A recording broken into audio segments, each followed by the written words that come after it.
You're listening to Talking Albums with John McDonald. Musicians, their music and special albums. Streaming worldwide on CITW Radio.com.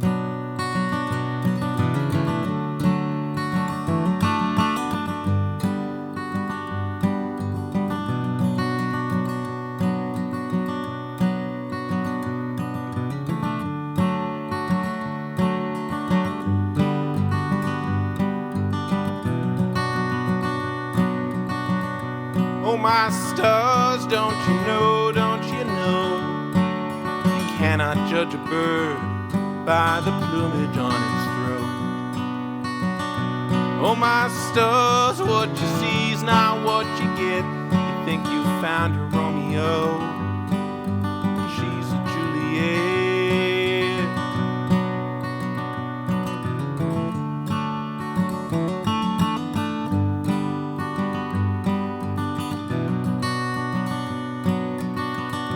Oh my stars, don't you see, your feathers won't define your femininity. And oh my stars, I've been trying to understand how when you puff up your breast, it makes you twice a man. Oh my stars, where'd you go, gone and left an empty nest made of mud and sticks and stones. And oh my stars, won't you stay, sparrow in the hand is worth the hair that flew away.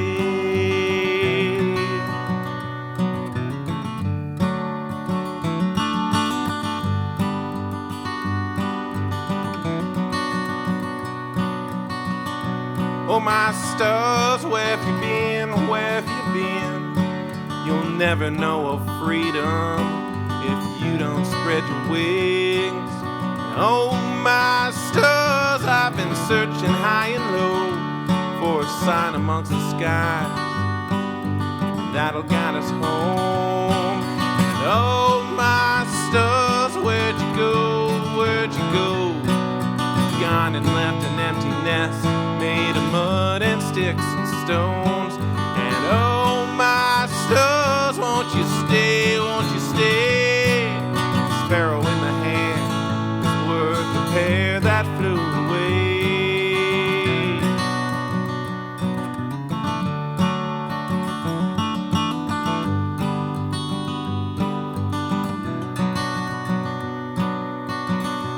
Oh my stars, I'd hate to change your mind, but when you're birding in the field, you got one in your sight. When you hear that sparrow call, it's not for fight or flight. You might be longing for a mate in the middle of the night. Be it finch or be it jay, or be it lonesome dove, every bird deserves another one to love. Every bird deserves another one to love.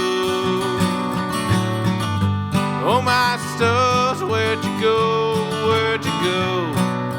gone and left an empty nest made of mud and sticks and stones.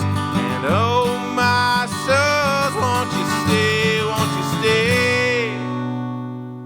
a sparrow in the hand is worth the pair that flew away.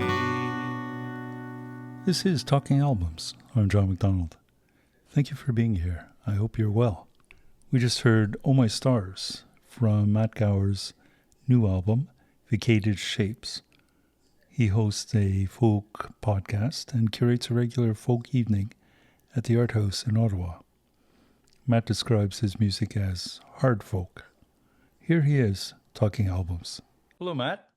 Hi, John. Thanks for having me. You're busy right now with the new album? Yeah, lots going on. I'm doing lots of promo for the album. I think there'll be an article in the Centertown Buzz coming out later this week, and doing this show as well. So yeah, no, lots to do. And as always, I'm also working on my own podcast. So there's lots of balls in the air always for me. Well, maybe we should start by just talking about about you as a Mm-hmm. musician. You Sure. mentioned that you are a hard folk singer-songwriter, and that your songs are not easy. Right. It's definitely not easy, both in subject and in listening. Yeah, it's just I call it hard folk because um, from a subject matter standpoint, from my songwriting, the lyrics they cover just you know subjects such as depression and gender fluidity, and I have protest songs, and so it's not like you're not going to find a 100% happy song on my album. And also just from a songwriting, like from a music background, I want to just embrace and show respect to the folk traditions as well. Like I really love listening to old time Appalachian music and bluegrass and just singer-songwriter folk. So I want to give kind of a nod to all those folk traditions in my music as well. So it's hard folk just because of the subject matter, but also because of the music that's behind it as well. Now, you mentioned briefly that you have a podcast, Yeah. and you also have a folk music series at Art House. That's right. The podcast is the Hard Folk Podcast. And that started originally actually to sort of help to promo my series at the Art House Cafe, which is called Friday Night Folk. CKCU is partnering with that and helping to promote that as well. So we do that every 2 months. I started that in September of 2025, I guess. We're in 26 now, right? It's hard to keep track. Yeah. So started that in September. We've done every other month, so November, January, March, May, and the next one coming up in July. So folks are listening, I'll give them a little scoop as to who will be playing. The people who will be playing, I'm just going to open my calendar, make sure I'm getting the names correct here. The people who were playing on the July 10th edition of Friday Night Folk are it's going to be Graven and Elizabeth Royal. So you've heard it here first. That's who's playing July 10th, the July 10th edition of CKCU Presents Friday Night Folk. And because of my relationship with CKCU, it kind of was just a natural kind of just pivot for them to also sponsor my album release show on June the 20th. So it's all worked out pretty nicely for me so far. Let's talk about your album. It's called Vacated Shapes. Yeah. The title, it's curious. Well, the title is a line from one of the songs, "Bi and Binary." It's just basically, it's kind of a reference to the talking about hard folk subjects, kind of a reference to the outline tracing they do in crime scenes or whatever. But it's just kind of the negative space aspect of everything that informs narratives and everything, like the actual line from the song itself. So it's like it goes, so we color in the vacated shapes inside the lines and out, breathing life and depth with a childlike grace, locked away in a keepsake box. So like it's we're that song is the overall theme of that song is just not really knowing any of the right answers and being almost envious, but not quite, of the folks who feel like they do know it all. But also, I kind of don't want to know it all. So it's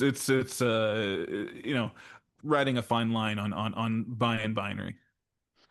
If you have difficult subjects, difficult themes, is that more difficult to write, or? No, it's kind of what comes out of me. If you were to come and meet me on the street, or just to come to an open stage, or even come see me at a show, when I'm not singing my songs, I'm not that serious of a person. I'm pretty light. I'm in my personal life, I'm a big comedy nerd. I've got 2 kids, so I think it's just kind of what comes out of me to kind of just deal with my own internal emotions, and also just to kind of even out just all what you see on the outside and what I'm experiencing on the outside. It I kind of like to explore the darker side of things, and it's more of a kind of a healthy mental health kind of practice for me to get those out in writing. And no, it's not hard. It's not difficult for me to when I'm writing a song to explore those subjects. It's just kind of what I'm writing about at that specific moment. So it's almost like an outlet, a release for you. Yeah, and a lot of times, like I almost sometimes I don't know what I'm writing about until the song is done, or I'm halfway through the song. It's like, oh, that's what direction I'm going. Like I kind of let my subconscious kind of lead the direction of the way the song is going, and then I use my actual just like songwriting and my practical songwriting skills to polish and mold. Like I'm letting my subconscious guide it, but I'm also, kind of leading the direction a little bit as much as I can. But it's a weird process for me, but it's an interesting process as well, because if my subconscious is guiding the way, a lot of the times when I'm just not working on something, if I'm driving or if I'm in the shower, all of a sudden a thought will come to me, and that's subconscious saying, hey, let's write about this and put this in the song. So it's interesting. I'm working even while I'm not working.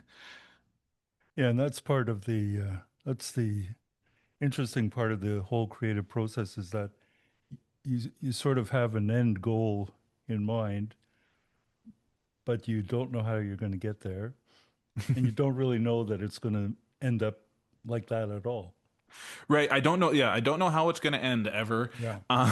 But I luckily over the past couple of years, I've really honed my own like self-critical, my critical kind of ear to know what's good and what's bad and what might work and what might not, or what needs to be fixed. Like I'm doing a lot more in the past couple of years with my songwriting. I'm doing a lot more rewrites than I used to. Like if I'm not happy with the song, then I might just start it over from a completely different point of view or a different angle on the song. Whereas before, I used to play in bands and everything, and lyrics were important, but it was more about the entire big picture than actually listening to the words. So if I could just get words on a page, I wasn't too worried about it. But now it's about the overall package. You recorded it in it was a minimalist ethos. Yeah, well, I am doing it on the cheap. I am recording it. I did it all myself. I did it very much a DIY mentality. What you're right here is my studio. I recorded it all in my living room, just using my laptop and a microphone, just like this one here, and really basic kind of guitar, voice. I'll put in a harmonica, and one song has a shaker, like really, really simple arrangements. I originally had it, it was a little bit more, I had a little bit more going on. I recorded about a quarter of the album, and I decided, you know what, I really want the songwriting to shine through. And I was listening to a lot of really good albums that were really stripped down, like Bruce Springsteen's Nebraska and Jason Isbell's Foxes in the Snow. Those are two specific albums that are really big inspirations for the song, because they're really simple. It's guitar, voice, harmonica, in Bruce Springsteen's case. And so that like I really, really wanted it just to be really simple. It took a lot longer than I thought it would, based on that simplicity. Factoring in that being a stay-at-home dad and having just life get in the way. It took a lot longer than I thought it would, but I'm really happy with how it turned out.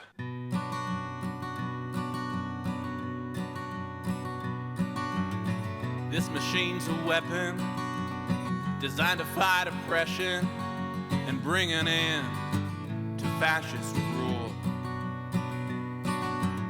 Lay down your defenses for your kingdom under heavens, worshiping a tyrant and a fool.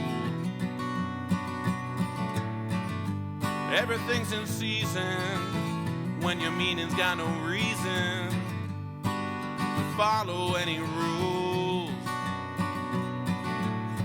What's the point of being peaceful when you could be the lone wolf howling at a hunter's moon?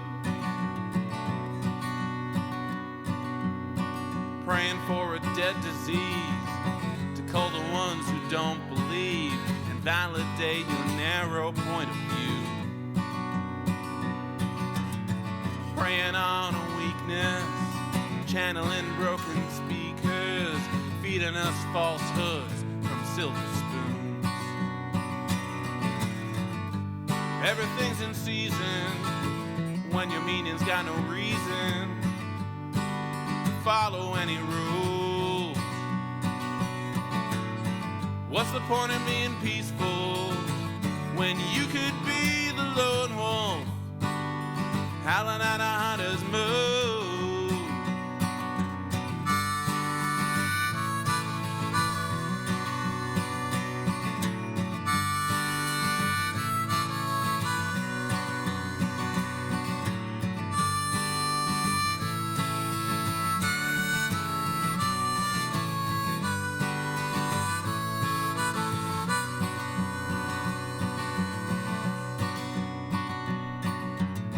Isolation is an island where you'll only find asylum in the space between half-truths. You've sown your own divisions, now you're blind to the resistance. You'll never see us coming straight for you. Everything's in season when your meaning's got no reason follow any rules. What's the point of being peaceful when you could be the lone wolf howling at a hunter's moon? Howling at a hunter's moon. Howling at a hunter's moon. Howling at a hunter's moon. Shall we talk albums? Yeah, let's do it. Now, I forget what I told you. So you're gonna have to refresh my memory That's a little fine. bit. I've been told a number of times that it's not as easy as it seems. That to choose 6 albums is. Yeah. I don't know. I because I listen to music maybe a little differently. Well, differently than I definitely used to. Maybe differently than a lot of other folks do. Because I generally listen to a lot of new music lately, just based on kind of what I'm seeing out there, and I'm trying to kind of, listen to new artists things and seeing what they're doing. But at the same time, the new music that I'm listening to is usually a lot of folk music. So there's not a lot of innovation, but some, and on the other hand, sometimes there is. So yeah, I don't know. It's just what I'm kind of listening to. But what albums did I give you? I forget. Well, let me go. Let's start with your go-to album. You said Grateful Dead, Reckoning. Right. So that is an album that I've been listening to since I was a teenager. When I originally got that album, it was just one of those, like, my dad had a Columbia record or whatever, BMG or whatever, and it's just like, pick 10 albums for a penny. So that was one of the ones that I picked just based on the cover alone. And I thought that, at the time I was into the more like heavy music. So Grateful Dead, I was like, I don't know these guys. So they sound like they could be a heavier band. So I picked that and I listened to it. And it was a live folk album. It was they recorded that album live at Radio City Music Hall, and also a bit of it was recorded at Fillmore in San Francisco. And it was an all unplugged Grateful Dead set. And you can really hear Jerry Garcia's bluegrass influence in that, and it's really, really, really folky. And I've been listening to that for years and years and years. There's just so many, like, the guitar work is amazing on that. The songs are all really good. And it's just got a timeless feel to it, and I love listening to it. So that's why it's my go-to album, and it kind of paved the way for my for what I really like to listen to with music in general.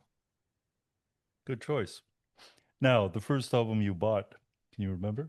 Oh yeah. So what did I say? Hootie and the Blowfish and the Friends Friends soundtrack. soundtrack, yeah. Yeah, so I was like 16 years old, and I just had my first CD player.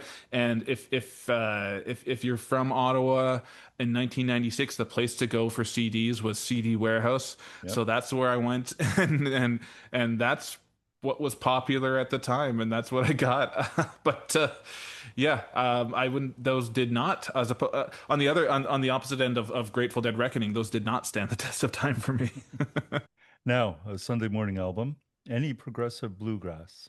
Yeah. I just like, and I think it kind of is it's in an offshoot from, I used back, I think 2009 was the final year that the Ottawa Folk Festival was at Britannia Beach. I want to say 2009, 2010, but I used to go there every summer, and just hearing folk music and bluegrass specifically in the morning outdoors really kind of it puts me in my happy place. So I just like to listen to, and also just a little bit I used to listen to Canadian Spaces a lot on Saturday morning. So just being in that folk music mode in the morning on a weekend, specifically bluegrass, just is a nice relaxing time. And it's with kids, it's a lot harder to find those little windows where I can listen to the albums, but that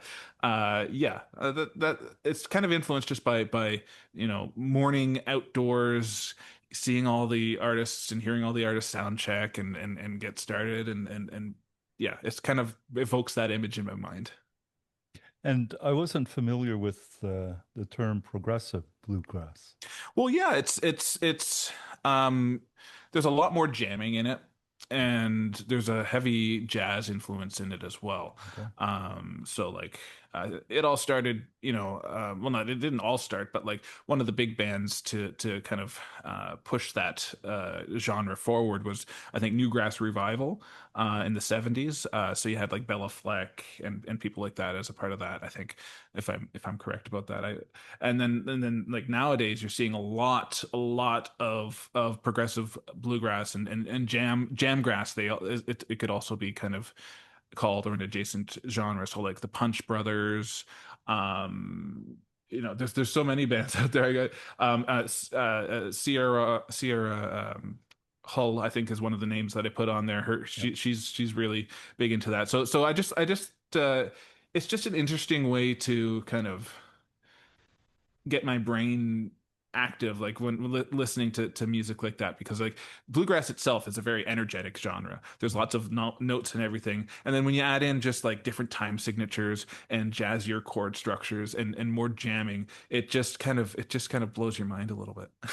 The album that you mentioned, Sarah Hall, I listened to it. It's quite interesting. It's I discovered that album from YouTube, actually. I saw a video of it, and I was amazed that they, like, normally with recording, you do a lot of overdubs or whatever, but they did that live, and yeah, it's just amazing how tight they were as a band, where if you just listen to it, it almost sounds like it's just all improvised off the cuff, but it was a really tightly organized and orchestrated, and it was a commissioned piece, I believe, and it's a nice quick little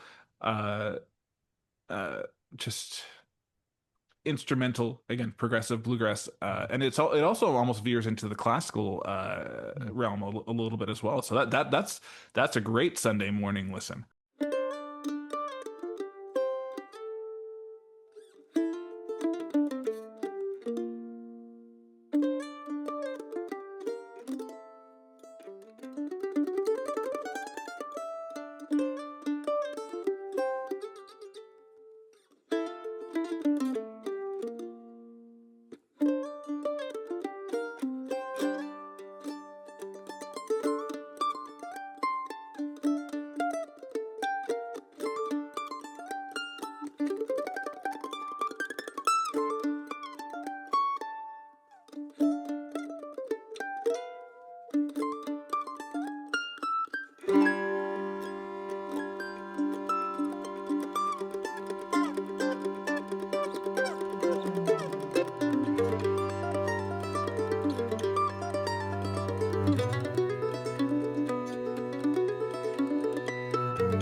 Now, an album that more people should hear. You said Madi, Diaz, Fatal Optimist.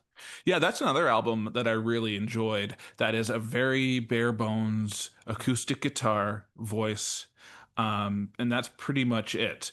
There's a little bit more production aspect on there, I want to say, but very bare bones album. The songwriting is really good.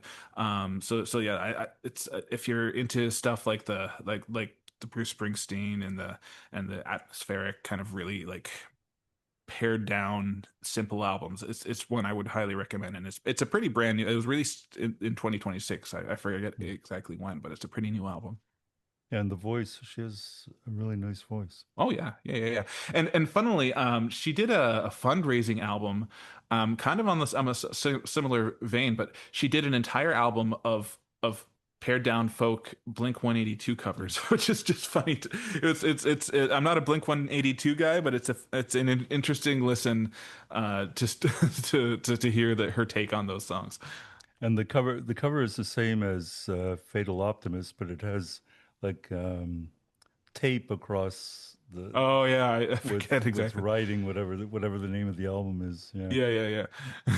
Yeah, no, that's definitely an album that yeah, people definitely should hear. It's yeah, It's a nice album. It's really nice, and again, it's a little on the dark side, so that kind of veers towards my taste. So.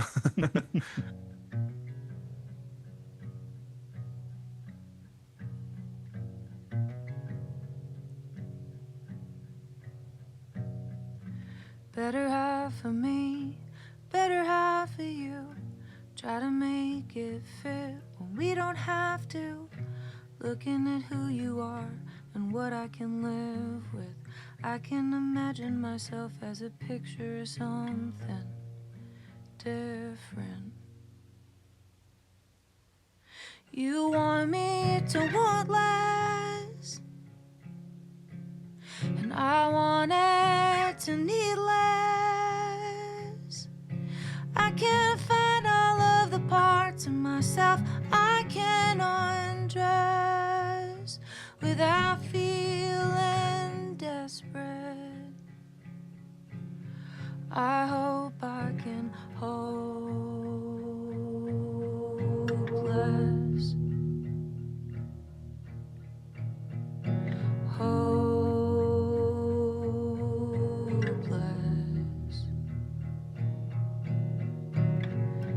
Needing you tonight, will you come to me?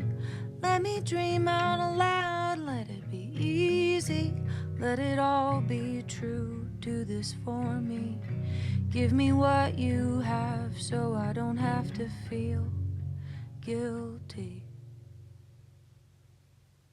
You want me to want less, and I want it to need less. I can't find all of the parts of myself I can undress without feeling desperate. I hope I can hold.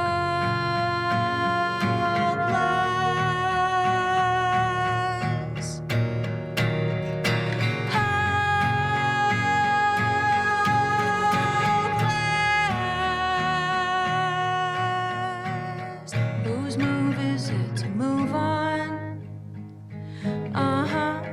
Whose move is it to move on?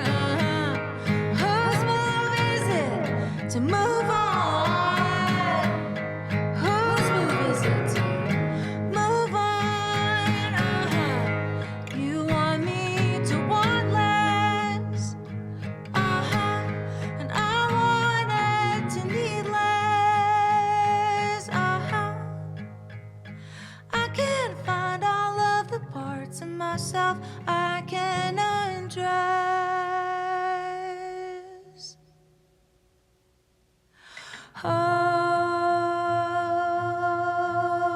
Hopeless.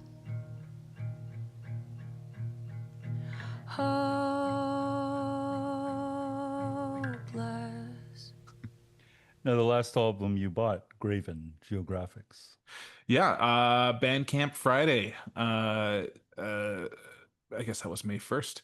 I don't, I shouldn't be admitting this, but I do stream most of my music just because I don't have room for a record player. I don't have money to buy records and stuff. But yeah, for Bandcamp Friday, I bought Graven's album Geographics. He's a great local artist. Like I said, he's going to be playing Friday Night Folk July 10th.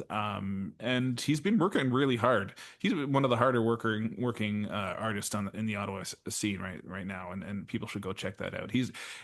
I would say. Before I cut my hair, a lot of people mistook me for him. I would say he's probably. I agree. Yes. Yeah. Definitely. Yeah. He's probably the polar opposite as far as just I'm dark and he's tie dye, and it's funny. Like we're kind of evil twins in that sense, I guess you could say. Now he recorded that over 6 days in Nova Scotia, and That's right. Yeah, and yeah. it was the first time that he had another vocalist on his recording.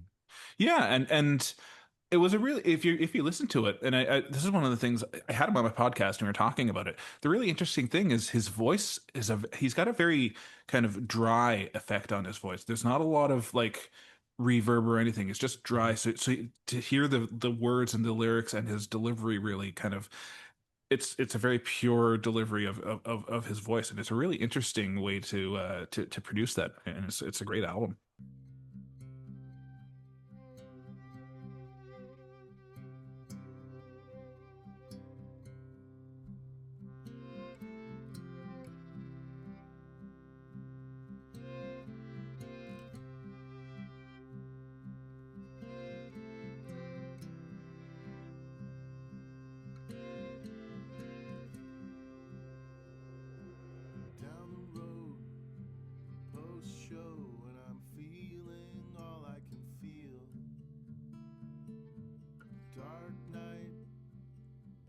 Light, and I'm finally alone at the wheel.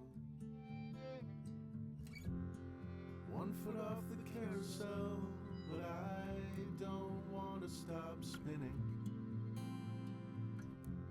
I know this exit ain't the end, but I want to go back to the beginning. I want to go back to the beginning.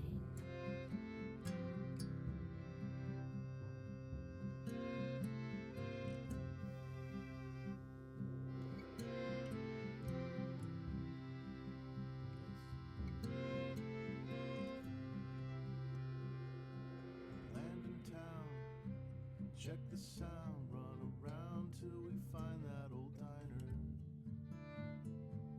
Gone in a flash, and you're counting your cash. Is this love or will you ever find her? 1 foot off the carousel, but I don't want to stop spinning.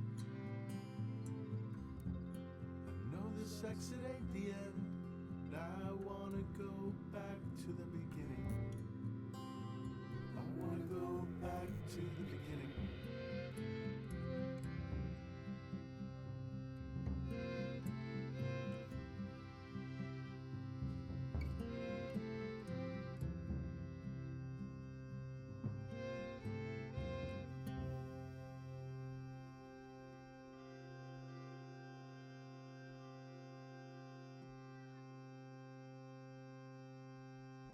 Now, an album that stands the test of time. I forget which one. No, come on. No, Bruce Springsteen, Nebraska. Oh man, of course. Yeah, of course. Yeah, and well, they made a movie out of it. They're based on it on a book that was written about it that I've read as well, and it's just it's a nice it's different from the rest of his stuff. Again, very dark, talking about there's songs about serial killers, just like me actually. And yeah, so he was just going through a really dark time, just emotionally. Like he was going through some depression. He was, worrying some of his business associates and people and bandmates around him. And yeah, it's just a really good album. Recently they re-released it and they did the regular version of the album plus a live performance of the album, plus the version of the album that got lost over time that had the whole E Street Band on it that just didn't end up working out. It was just interesting to hear all the different versions of that as well. So that was a pretty cool. If you can ever find that triple or quadruple album, I forget how many discs it's supposed to be on, but it's just a really great atmospheric, simple album that, it was made in 1982. I recorded a podcast yesterday with the rapper Cadence Weapon, Rory Pemberton, and we were just talking about album rollouts and how everything is a very coordinated effort now, and there's branding and everything. But at the time in 1982, Bruce Springsteen just put it out there, and it became almost more than a cult classic. It is a classic album. It's one of the greatest albums of all time, and I don't think the record label initially really wanted to put that out there, and it wasn't a commercial album, and it's just out there, and it's just there, and it's an amazing just piece of work, and yeah, it has stood the test of time, because he didn't do a lot with it. It was just guitar, harmonica, maybe a little bit of electric guitar on there at times, and some I guess like a slap echo on there, and that's it. He recorded it all on a 4-track in his kitchen, and it was just supposed to be demos, but he couldn't match the sound or the feeling of that album that he put out there in his kitchen. So why not just put it out there? And that was a bold move, especially for when it was created over 40 years ago. It's crazy, eh? Yeah. But yeah, sometimes you listen to an album and you think this shouldn't be produced to the level that it is. It should be scaled back, and that's what this album is. Yeah, and I do like that. That's what another aspect about folk music that I enjoy is that there is a timeless aspect of it. You can plunk an acoustic guitar into any era of any modern era, dating back to like the late 1800s. You can plug in an acoustic guitar and it won't be out of place. What's happening in the future for you? You have the launch of the album and the album itself, promoting it. Well, the future. Yeah, the future. Well, more Friday night folk shows. I've got July and then another one September and November. I guess, well, for the immediate future, the summer is my kids will be home with me, so there's not going to be a lot of songwriting being accomplished in the summertime, and I've kind of grown to accept that because they're with me all the time. So I kind of take a little bit of a creative break. Maybe it's good for my brain. I don't know. And then after that, once the school year starts again, I think I'm just gonna start working on another new album. I still have to. I don't think I have enough songs yet accumulated for a new album. So songwriting. I've taken a little bit of a break from songwriting to do all this album promotion stuff. It's taking up a lot of time. But when my kids are in school, after I've done all the housework that needs to get done, I sit down and I do 10 minutes of just free writing, and then I try to write at least something every day. And so yeah, just write more and start working on the next solo album, and always always looking to play new shows and record podcasts with new and interesting guests. So yeah, I guess I should be planning things out a little bit better than I do, but I kind of like the idea of just kind of rolling with everything and just kind of playing, just being easygoing with everything. So good. Yeah. Again, thank you for doing this. I've enjoyed talking with you. Yeah, it was great. Thanks for having me. You're listening to CITW, independent online radio from Helsinki, Finland. From global classics to the underground, you're in the right place. Thanks for listening.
Billy Hart with Confirmation from the Quartet album.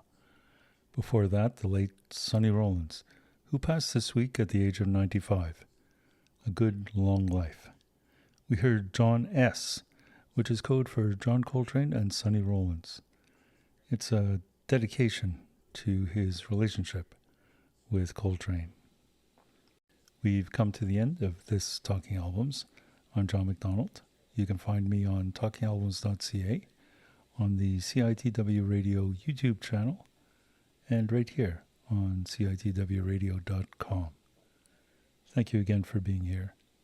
Bye for now.